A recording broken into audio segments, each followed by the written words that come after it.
প্রধানমন্ত্রী তারেক রহমানের মালয়েশিয়া সফরে দ্বিপাক্ষিক বিভিন্ন বিষয়ের পাশাপাশি আলোচনায় অগ্রাধিকার পেয়েছে বাংলাদেশি কর্মীদের জন্য দেশটির শ্রমবাজার চালুর বিষয়টি।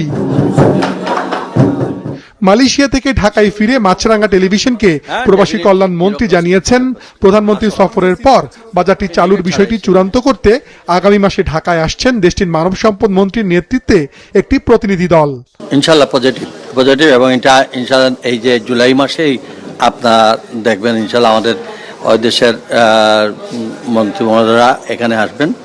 আমরা আশা করি, আমরা যেটুকু আশা করেছি সেইটুকুই, এবং খুব সহসাই এর জট খুলতেছে। জুলাই মাসেই আপনারা পজিটিভ দিন দেখবেন। মন্ত্রী জানান, শ্রমবাজারটিতে সিন্ডিকেট ভাঙা ও স্বচ্ছতা নিশ্চিতে একমত হয়েছে দুই দেশ। এজন্য দুই দেশের পরবর্তী বৈঠকে বিদ্যমান সমঝোতা স্মারক সংশোধন নিয়েও আলোচনা হবে।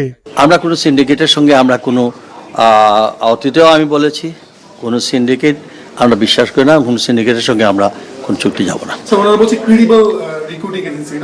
না, আমরা কোনো এই সীমাবদ্ধ জন্মতে থাকবো না।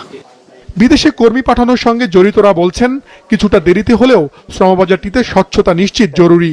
অনিয়ম থাকলে কর্মীদের পাশাপাশি ক্ষতিগ্রস্ত হন ব্যবসায়ীরাও। শ্রমবাজারে যে অনিয়ম হয়েছিল এবং এই শ্রমবাজারের যে বিতর্কিত হয়েছিল, আমরা মনে করি দুই দেশেরই একটা দায় আছে যেন এই অনিয়ম দুর্নীতি থেকে বেরিয়ে আসে, সিন্ডিকেট মুক্ত করে শ্রমবাজারটা উন্মুক্ত করা।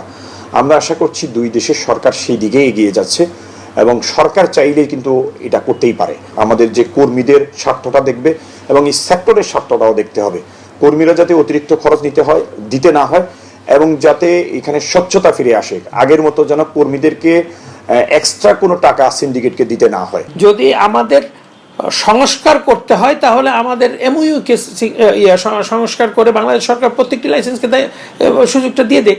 অনিয়মটা তো করা হয় ভিক্টিমাইজ করার জন্য।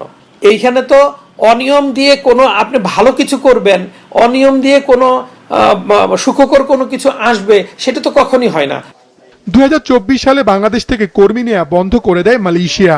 এরপর থেকে আবারও সিন্ডিকেট, অনিয়ম নাকি স্বচ্ছ প্রক্রিয়ায় খুলবে বাজারটি, এই নিয়ে বেশ জোরে সোরে আলোচনা চলছে।